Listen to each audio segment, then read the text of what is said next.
Good morning, friends. I am thinking today about how would life be different if we could better see what God is doing in the world. Our scripture from Sunday from John chapter 9 that Scott and Jennifer it asks that question, right? It's the story of someone, a whole group of people who are given the opportunity to have their eyes opened to what God is doing in their midst. In seven short verses in John, a gospel writer tells us that a man who was born blind is given sight.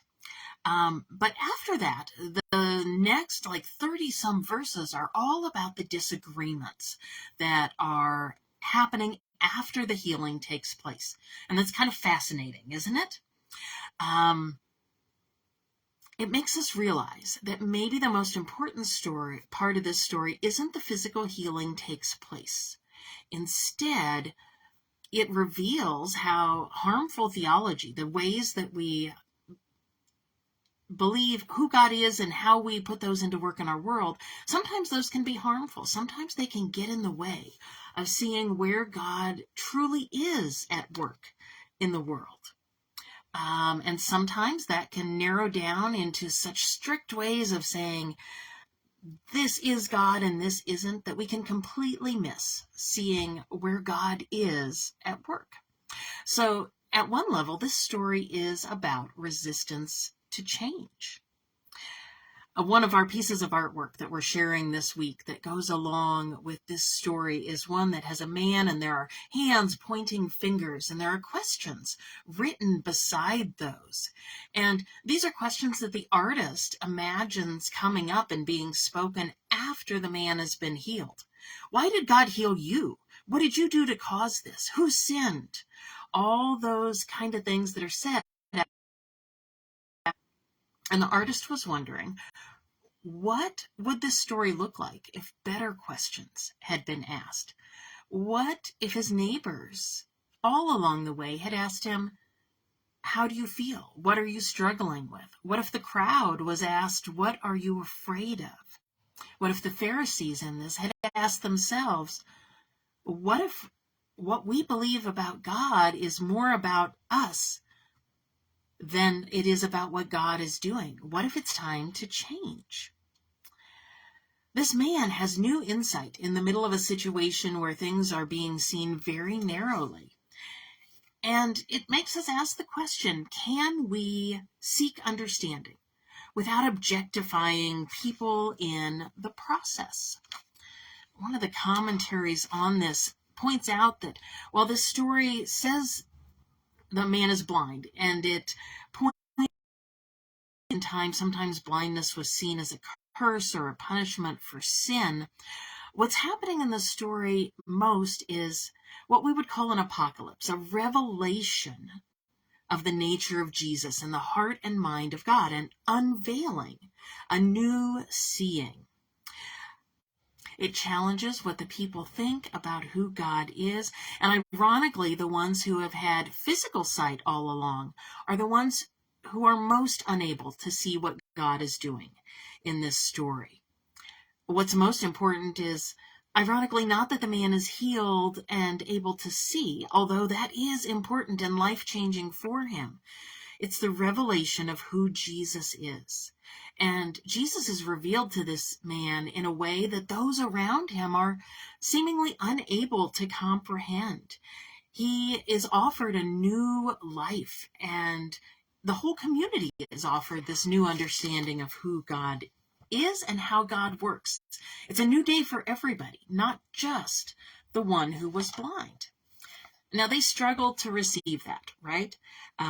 They refuse to believe the cause, that this is God, even when it's given credit. And that's something that sometimes we struggle with as well. We want to believe, but only on our terms, only within the containers of what we already know, because moving outside of those can be really scary. We know what to expect within kind of the things we've always been taught and the ways we understand the world. And when something comes up that we don't understand, we struggle to make sense of that using what we do. And so that's a challenge, not just for the people in this story. Sometimes we want to point a finger and say, oh, well, if I had been there, I would certainly not have treated this man the way they did. But we have opportunities all the time to look for what God is doing in the things we don't understand. There are so many ways that when suffering and pain or confusion or affliction are in front of us, sometimes we try to put it in neat little categories and give it explanations for why it happened. If somebody doesn't have enough money to buy, we might say, well, it's because they're lazy or because they're trying to take advantage of the system, right? We're in essence doing the same kinds of things that the people in this story were doing. We're trying to point to what the cause is and often linking it to sin. And sometimes that means that we've already made up our minds about what's happening in the situation, that we know what we know and nothing you can say or do will change our minds. There are some examples of that going on in our world right now, where folks are refusing to listen to those who are impacted by suffering because they've already decided what the solutions are.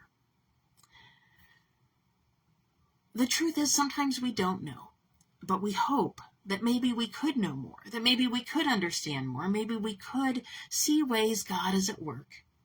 If we could take the time to ask better questions and truly listen to the answers, to not see one another and situations through just a one-dimensional lens so that we think we already know the answers. Questions are fine. Questions are good. There's a lovely song. I'm not going to sing it, but I wanted to share the lyrics with you this morning. We come with questions, assuming that there will be answers, setting the world in an order that obeys our grammar. We want to know where Spirit's river will flow. Anders. Here is the mystery we claim as the followers of Jesus. Christ has died, Christ is raised, Christ daily comes to redeem us. Grace free, not earned, whether or not we deserve. God works beyond rules and boundaries. God, help us live into mystery beyond comprehension. Quiet our minds, always clamoring for some direction. Give us your peace with all that we can't perceive, holding us within the tension. And so as we leave today, I would just hope that we would lean into these prayers of, God, help me see. Help me see where you are at work, a seeing that may have nothing to do with this kind of eyesight, right? But that goes beyond that, because we believe in a merciful God, a God who wants good for us. We believe in a creative God, a God who would even, in this story of Jesus, heal through mud, a God who's capable of seeing what we can't and helping us realize that. We believe in a saving God, a God who heals, not always in the ways we would hope or expect, a God who greets our questions in love, a God who sends us out with hope in our step. And that is indeed a wondrous love, a love revealed through Jesus. And so go in peace in these days ahead. Ask good questions and when that you may not understand. Maybe instead of jumping to judgment, ask some questions. Ask, what's it like? What's your story? And really listen to the answers. And maybe, just maybe, you might get a glimpse of where God is at work in a place you weren't expecting. So, thank you, friends. I'm Pastor Lorri. I'll see you at First United Methodist Church in Kirksville this Sunday, either in the building or online. And apologies for this internet connection that keeps blipping out this morning. I'm not sure exactly what's going on.